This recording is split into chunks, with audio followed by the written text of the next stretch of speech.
When real police officers mistakenly believed they were witnessing an actual crime in progress, they reacted instantly. Patrol cars arrived, officers rushed in, and the film crew suddenly found themselves surrounded by law enforcement. After a tense back and forth, the confusion was finally resolved. No arrests were made, but the crew received a serious warning never to attempt something like that again without official approval. Director Hal Needham, staying true to his reputation, reportedly took it all in stride and allowed filming to continue. What could have completely shut down production instead became another legendary behind-the-scenes moment from a movie that constantly ignored the rulebook, even when real cops got involved. Number 17. DeLuise couldn't stop laughing. Every comedy has standout performers, but DeLuise didn't just steal scenes. He shattered them. Playing the cheerful sidekick Victor Prem and his outrageous alter ego Captain Chaos, DeLuise brought non-stop enthusiasm to the set. What truly made his performance unforgettable, however, was his inability to remain serious. He frequently burst into laughter during takes, sometimes halfway through a line or even in the middle of a dramatic yell. He'd break down laughing, struggle to breathe, and leave his fellow actors either cracking up alongside him or shaking their heads in disbelief. Burt Reynolds, who often shared scenes with him, tried hard to stay composed but usually ended up laughing as well. Eventually, director Hal Needham stopped insisting on perfect retakes and leaned into the chaos instead. Many moments in the finished film clearly show Dom barely holding it together, or not holding it together at all. That raw, unscripted energy gave his character a natural warmth and authenticity. In a movie already known for improvisation, DeLuise's uncontrollable laughter became part of its charm. Audiences weren't just reacting to jokes, they were sharing genuine moments of joy with the cast. Number 18. A wild ride that inspired a video game legend. While most viewers remember the Cannonball Run as a fast-paced comedy packed with celebrities, it had a very different impact on one game designer in Japan. Yu Suzuki, a creative force at Sega, watched the film in the early 1980s and was drawn not only to the cars, but to the sense of freedom that came with endless open roads. That feeling inspired him to create Outrun, the groundbreaking arcade game released in 1986. Unlike traditional racing games, Outrun featured no competitors, no fixed track, and no final destination. Players drove a red Ferrari Testarossa with a blonde passenger beside them, cruising through changing scenery while upbeat music played.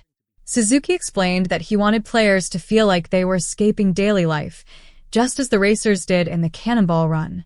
With nothing but speed and scenery, the game stood apart from its competitors.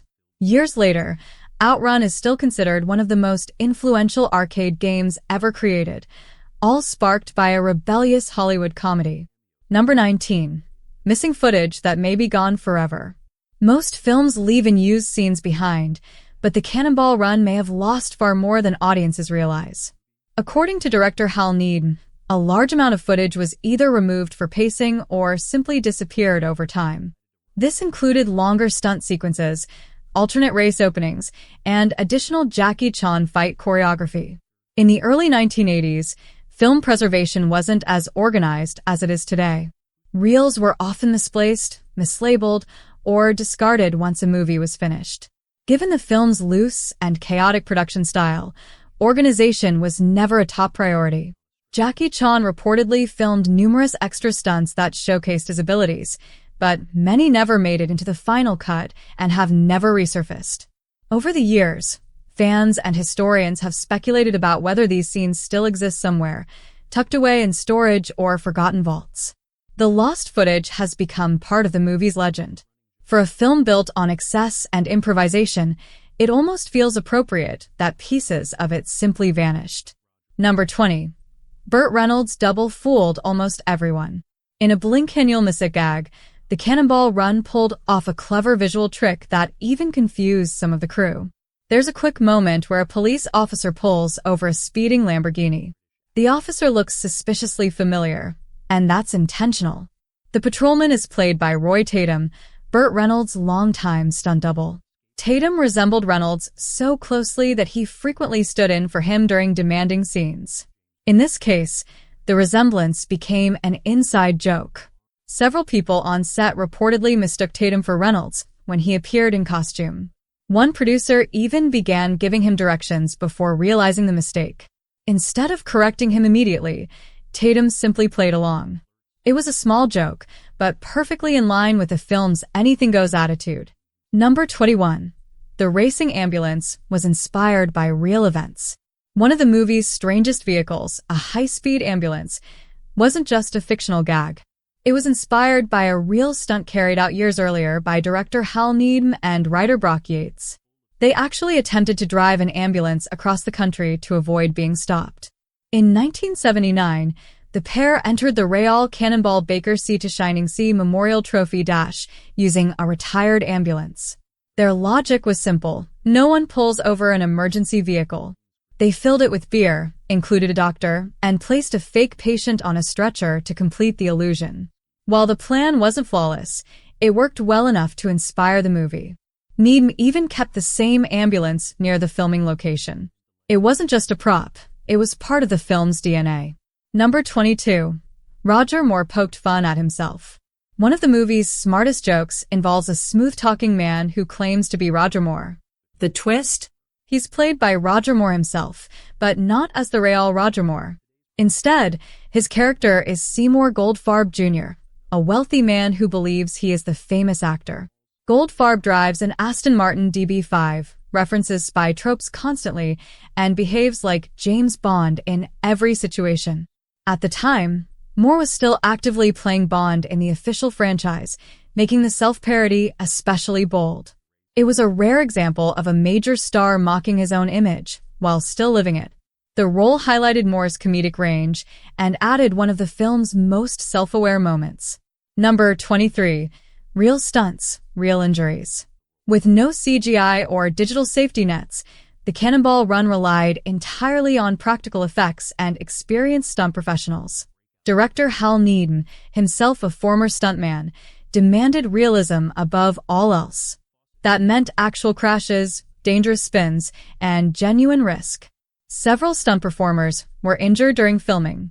One motorcycle crash resulted in broken ribs, while another driver was hospitalized after a car flew off the road. Despite the injuries, production continued. In the early 80s, pushing physical limits was simply part of the job. The stunt team's willingness to take real risks helped sell the idea of a lawless cross-country race, and they paid for it with bruises and broken bones. Number 24. Farrah Fawcett had reservations. Despite the film's star-studded cast, Farrah Fawcett wasn't immediately convinced about joining the project. Known for her glamorous image and success on Charlie's Angels, she was unsure about the loose structure and heavy reliance on improvisation. She reportedly felt her role lacked depth and that the movie focused more on stunts and jokes than character development. Still, she committed fully and embraced even the strangest moments, including the infamous tree love gag. Later, she admitted the experience was one of the oddest of her career. Even so, her presence added elegance and star power to the film's chaos. Number 25. The Forgotten Third Film. Many fans don't realize the Cannonball Run series technically includes a third movie. Released in 1989 as Speed Zone, also known as Cannonball Fever, the film attempted to continue the illegal cross-country racing concept. Unlike its predecessors, it featured none of the original stars. Instead, it starred actors like John Candy, Eugene Levy, Donna Dixon, and Joe Flighty. While talented, the cast lacked the wild chemistry of the originals. Directed by Jim Drake, the movie followed a familiar formula, but without Hal Needham's guiding hand. It performed poorly, faded quickly, and remains largely forgotten, even among hardcore fans. Conclusion. Those are 25 strange, wild, and lesser-known facts about the Cannonball Run. From real-life stunts and improvisation to lost footage and forgotten sequels, the movie was far more than a simple comedy. It was a reckless, unforgettable ride that left behind a legacy as unpredictable as the race itself. If you enjoyed this deep dive, be sure to like the video. It helps more than you know. Have a favorite moment or memory from the Cannonball Run? Share it in the comments. And don't forget to subscribe for more behind-the-scenes stories from Hollywood's most chaotic classics. Until next time, keep the engine running and buckle up.